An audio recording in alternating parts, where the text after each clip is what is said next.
Congress party की एक और लिस्ट आ गई है लोकसभा प्रत्याशियों की। करीब 43 नाम इस बार जारी किए गए हैं। पिछली लिस्ट में 39 नाम जारी किए गए थे, तो कुल 82 नामों पर अब तक ऐलान कर चुकी है कांग्रेस पार्टी।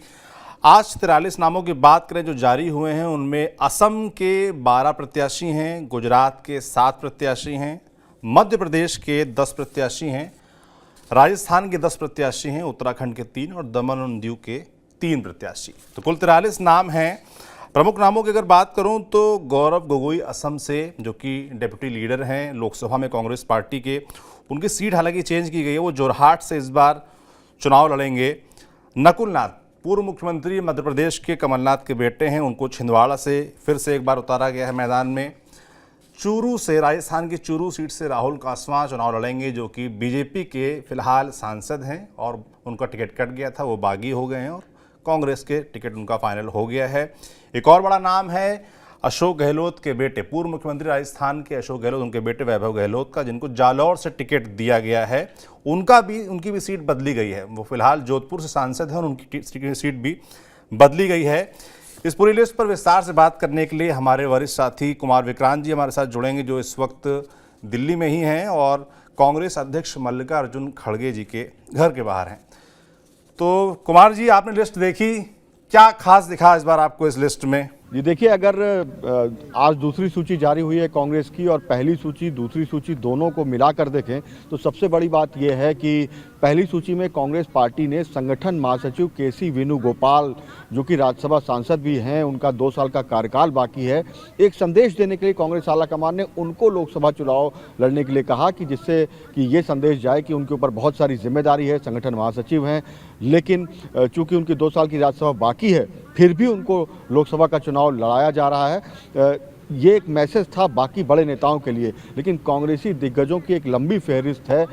तकरीबन 1 दर्जन से ज़्यादा बड़े नेता हैं जो चुनाव लड़ने नहीं जा रहे हैं, वो मना कर रहे हैं। अगर शुरुआत करें इसकी तो सोनिया गांधी पहला नाम है, हालांकि उनकी उम्र हो चली है, तबीयत ठीक कम रहती है, इसलिए वो राज्यसभा चली गई हैं। उन्होंने राज्यसभा जाने से पहले रायबरेली के जो कार्यकर्ता हैं कांग्रेस के, उनको बुला करके कहा था कि मैं क्षेत्र में नहीं आ पाती हूँ, मैं लोगों से मिल नहीं पाती हूँ, मैं आपके काम उस तरीके से वहाँ रहकर वहाँ के अधिकारियों से मिलकर नहीं करा पा रही हूँ जो कि मैं इतने सालों से करती आई हूँ, तो इसलिए मुझे अंदर से अच्छा नहीं लगता है, मुझे बहुत बुरा लगता है, इसलिए मैं लोकसभा चुनाव लड़ना नहीं चाहती रायबरेली से, मैं वहाँ वक्त नहीं दे पा रही हूँ और मेरी उम्र भी ज़्यादा है, स्वास्थ्य भी कम ठीक है।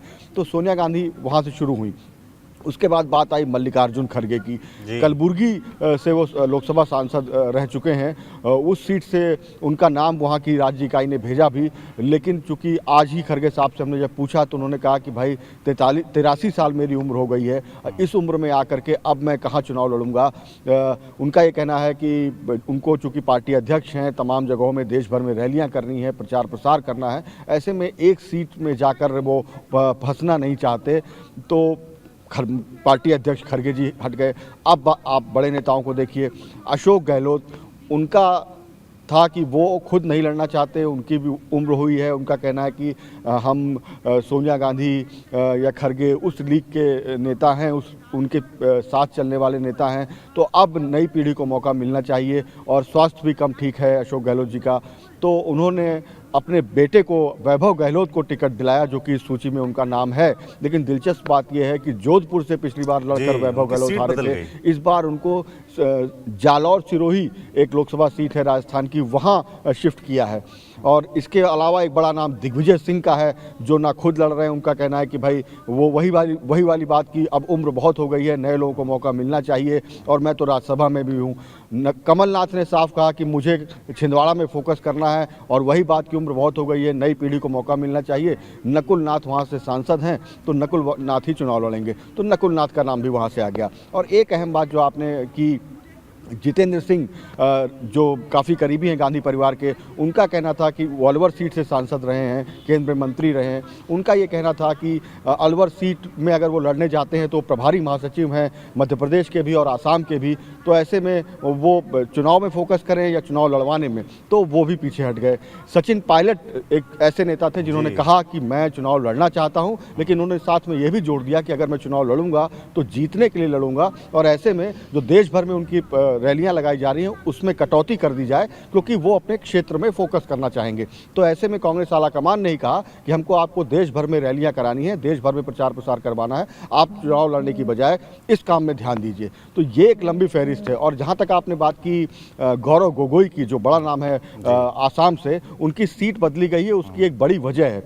वजह ये है कि जो उनकी सीट थी जहां से वो सांसद रहे कलियाबोर, वो सीट की 4 विधानसभा नौगांव में और 2 विधानसभा जोरहाट में चली गई और वहां एक नई सीट काजीरंगा बन गई। तो ऐसे में उनके सामने 2 ही विकल्प थे कि वो जोरहाट से लड़ें या काजीरंगा से। उनके पिता जोरहाट से चुनाव लड़ते रहे हैं, तो उन्होंने जोरहाट को चुन लिया और जोरहाट से वो चुनाव लड़ने जा रहे हैं। मध्य प्रदेश से एक और दिलचस्प नाम है, वो है फूल सिंह बरैया का, जो भिंड से उम्मीदवार हैं। बीएसपी के बड़े नेता हुआ करते थे, वो कांग्रेस में आ गए। पिछली बार उनको राज्यसभा का टिकट मिला था, लेकिन उतने विधायक थे नहीं, तो वो हार गए थे। तो वो लोकसभा का चुनाव लड़ेंगे। और दूसरा एक बड़ा नाम मैं आपको बताऊं, सिद्धार्थ कुशवाहा है। सिद्धार्थ कुशवाहा के पिताजी ने अर्जुन सिंह को चुनाव हराया था सतना से एक वक्त में बीएसपी के टिकट पर। अब उनके बेटे सिद्धार्थ कुशवाहा कांग्रेस में आ गए हैं और कांग्रेस के टिकट पर सतना से चुनाव लड़ रहे हैं। तो मोटे मोटे तौर पर अगर आप देखें तो ये विश्लेषण मुझे शुरुआती तौर पर समझ में आता है। जो कांग्रेस की दूसरी सूची आज आई और पहली सूची से जो संदेश कांग्रेस देना चाह रही थी, लेकिन दिग्गज नेताओं ने शायद उसको सुना नहीं। जी, आपने तमाम बड़े नाम गिनाए जो फिलहाल चुनाव नहीं लड़ना चाहते, कुछ कुछ विशेष कारणों से, कारण भी आपने गिनाए। आपने इस लिस्ट को देखा तो इसमें 2-3 पूर्व मुख्यमंत्रियों के बेटों का नाम नजर आ रहा है, मगर दिग्विजय सिंह जो कि मध्य प्रदेश के पूर्व मुख्यमंत्री हैं, उनके बेटे का नाम इस लिस्ट में नहीं है। क्या उनके बेटे भी चुनाव लड़ना नहीं चाहते हैं? जयवर्धन सिंह जी, तो जैसा आपने पूछा दिग्विजय सिंह के बेटे जयवर्धन सिंह के लिए, वो लगातार राघोगढ़ जो जिस लोकसभा में आता है वो है राजगढ़, तो राघोगढ़ से लगातार वो विधायक बनते आए हैं और दिग्विजय सिंह का ने बेटे पर छोड़ दिया और बेटे ने ये कहा कि मैं राज्य की राजनीति पहले करना चाहता हूं, अभी मेरी उतनी उम्र नहीं हुई है, मैं चाहता हूं कि मैं राज्य की राजनीति करूं और मैं विधायक के तौर पर ही रहना चाहता हूं। और दूसरी अहम बात ये थी कि राजगढ़ जो लोकसभा की सीट है उसमें एक और विधानसभा से कांग्रेस के कई बार के विधायक प्रियव्रत सिंह चुनाव जीतते रहे हैं। तो हमारे सूत्रों का ये कहना है कि दिग्विजय सिंह का ये कहना है कि एक ही परिवार की बजाय अगर प्रियव्रत सिंह चूँकि कई बार के विधायक रहे हैं, उनको टिकट दिया जाए तो बेहतर रहेगा। तो प्रियव्रत सिंह को केंद्र की राजनीति में लाने के लिए माना जा रहा है कि आने वाली सूची जब आएगी तो राजगढ़ से उनको लोकसभा का टिकट प्रियव्रत सिंह को कांग्रेस पार्टी दे देगी, ऐसा सूत्रों का कहना है। और इसके अलावा अगर बात करें तो खास बात इस सूची में ये भी है कि उत्तर प्रदेश का अभी तक कहीं कोई नामो निशान नहीं है। मेरा विक्रांत जी अगला सवाल ही आपसे यही था। 17 सीटें हैं वहां कि हर आदमी जानना चाहता है कि बैठक हुई नॉर्थ है, में तो पहुंच गए हैं मगर उत्तर प्रदेश का जिक्र नहीं आ रहा है। उत्तर प्रदेश में समाजवादी पार्टी से गठबंधन भी तय हो गया है, 17 सीटें हिस्से में भी आ गई हैं, उसके बावजूद नाम का ऐलान नहीं हो रहा। और इसी में एडिशनल सवाल मेरा ये है कि राहुल गांधी और प्रियंका गांधी के नाम पर चर्चा हुई क्या रायबरेली और अमेठी पर? जी बिल्कुल, उत्तर प्रदेश में एक तो ये रहा कि गठबंधन होते होते काफ़ी देर हुई और उसके बाद पीसी जो प्रदेश इलेक्शन कमेटी है उसकी बैठक होने में देरी हुई और उसके बाद फिर स्क्रीनिंग कमेटी की बैठक कल पहली बार देर शाम हुई है। तो स्क्रीनिंग कमेटी की बैठक हुई है जब, तो उसके बाद अगली जो केंद्रीय चुनाव समिति की बैठक होगी उसमें नाम रखे जाएंगे। और जो आपने कहा अमेठी रायबरेली, निश्चित तौर पर इसमें गांधी परिवार में एक दुविधा है, क्योंकि वहाँ के जो कार्यकर्ता हैं पीसी की ओर से यही कहा गया है, लिखित में भी दिया गया है कि गांधी परिवार ही अमेठी रायबरेली से लड़े। लेकिन गांधी परिवार में एक दुविधा ये है कि सोनिया गांधी राज्यसभा में, राहुल गांधी लोकसभा में, प्रियंका गांधी भी लोकसभा में, यानी तीनों गांधी संसद में चले जाएं, ये क्या मैसेज ठीक जाएगा, ठीक मैसेज नहीं जाएगा क्या? तो ये इसको लेकर के थोड़ी ओहापोह है। और दूसरा ये कि राहुल गांधी वायनाड के साथ अगर अमेठी रायबरेली से नहीं लड़ते हैं, सिर्फ प्रियंका लड़ती हैं किसी एक सीट से, तो दूसरी सीट से कौन लड़ेगा? उत्तर प्रदेश में खराब मैसेज जाएगा। तो फिलहाल परिवार को इस पर बैठ करके फैसला करना है। और माना जा रहा है कि भारत जोड़ो न्याय यात्रा जो चल रही है उसके आसपास बीच में वक्त निकालकर राहुल गांधी, प्रियंका गांधी, सोनिया गांधी आपस में संपर्क करेंगे और उसके बाद ही कोई फैसला आगे आ पाएगा। लेकिन निश्चित तौर पर बहुत दबाव है कार्यकर्ताओं का कि दोनों वहाँ से लड़ें, लेकिन गांधी परिवार को लगता है कि तीनों लोग ही सांसद बन के चले जाएं। इससे क्या संदेश ठीक जाएगा, क्योंकि परिवारवाद का आरोप लगातार खासकर प्रधानमंत्री मोदी जी की ओर से और बीजेपी की ओर से कांग्रेस पर लगता आया है। लेकिन कार्यकर्ताओं का कहना है कि बात आरोप की नहीं है, बात यह है कि राहुल गांधी 2000 से राजनीति कर रहे हैं, वो अब चुनाव लड़ रहे हैं, कुछ काम कर रहे हैं, जीत रहे हैं, सांसद बन रहे हैं, एक ही बार हारे हैं, वायनाड से जीते हैं। तो और सोनिया गांधी जब रिटायर हो गई हैं तो पहले भी 2 लोग सक्रिय राजनीति में थे, तो 2 रहे, लेकिन सोनिया गांधी चूंकि राज्यसभा चली गई हैं, तो अब ये गांधी परिवार की इस दुविधा का क्या निराकरण होता है, क्या तैयार होते हैं, इसके लिए हमें थोड़ा इंतजार ज़रूर करना पड़ेगा।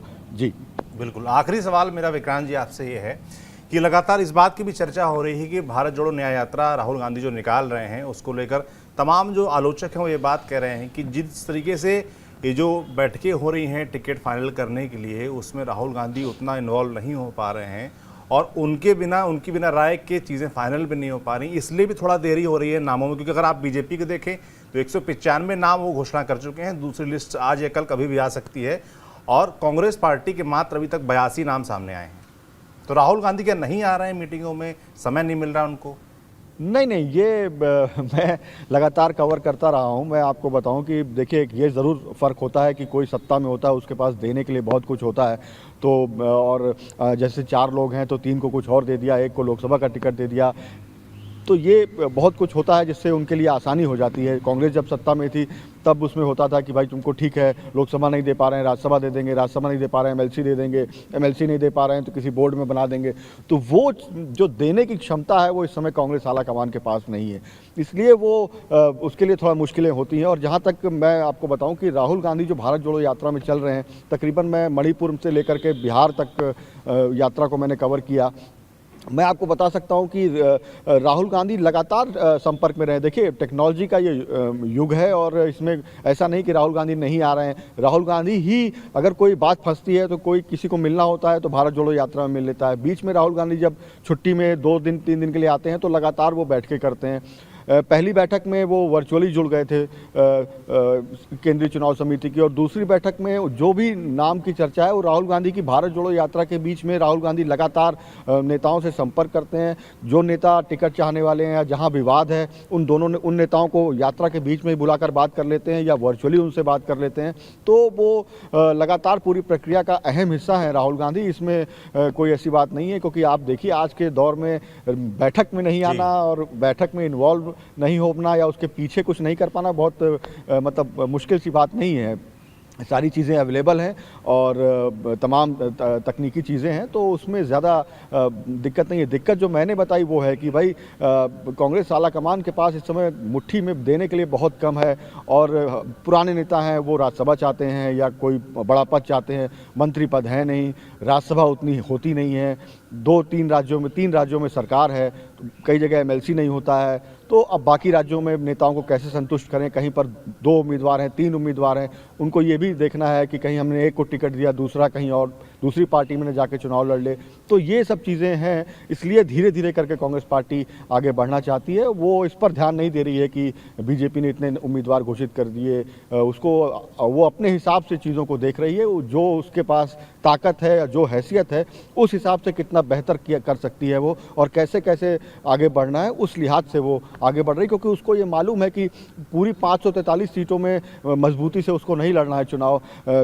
उसको चुनाव लड़ना है 275 के आसपास सीटों पर, और उसमें भी 200 के करीब ऐसी सीटें होंगी जहां वो पूरी ताकत लगाएगी, और 150 सीटें ऐसी होंगी जहां पूरी ताकत झोंकेगी, फिर 100 सीटें ऐसी होंगी जिस पर उसने बिल्कुल पूरी तरह से टारगेट कर रखा है। तो इस तरीके से वो देख रही है। और जहां तक बीजेपी की बात है, उसको तमाम सीटों पर चुनाव लड़ना है और उसके पास देने के लिए बहुत कुछ है। कोई आदमी बीजेपी छोड़ने की जल्दी हिमाकत नहीं कर पाएगा इस वक्त में, क्योंकि उनको उस पक्ष को लगता है कि हवा उधर है, उनके पास देने के लिए बहुत कुछ है। तो वहाँ पर टिकट अगर कटता भी है तो उसको कहीं और एडजस्टमेंट मिल जाता है। हालांकि आप देखिए कि पिछले अगर 2 दिनों की बात करें तो रविवार को ब्रजेंद्र सिंह जो सांसद हैं वो बीजेपी के सिटिंग एमपी हिसार से छोटू राम के परिवार से आते हैं, किसानों का बड़ा परिवार माना जाता है। उस परिवार के वो बीजेपी छोड़कर कांग्रेस में शामिल हुए, उनके पिता चौधरी बीरेंद्र सिंह भी शामिल होने वाले हैं। और साथ ही साथ दूसरा नाम मैं बताऊं कि राहुल कसवा चुरू से बीजेपी के सांसद, सिटिंग सांसद, वो कांग्रेस में शामिल हुए। तो सियासत है, दांव पे चल रहे हैं। 2024 तक इसी तरह मजा आता रहेगा, हम आप बात करते रहेंगे। बिल्कुल, सियासत है और दांव पे चलते रहेंगे। कुमार विक्रांत जी ने एकदम फाइनल रिमार्क अपना दे दिया है और बाकायदा समझाया कि कैसे बातचीत चल रही है, राहुल गांधी प्रियंका गांधी के नाम पर चर्चा कहां पर फंसी हुई है, 43 सीटों में क्या कुछ खास था, ये आपको हमने बताया। बहुत बहुत धन्यवाद कुमार जी आपका। फिर जुड़ेंगे आपसे।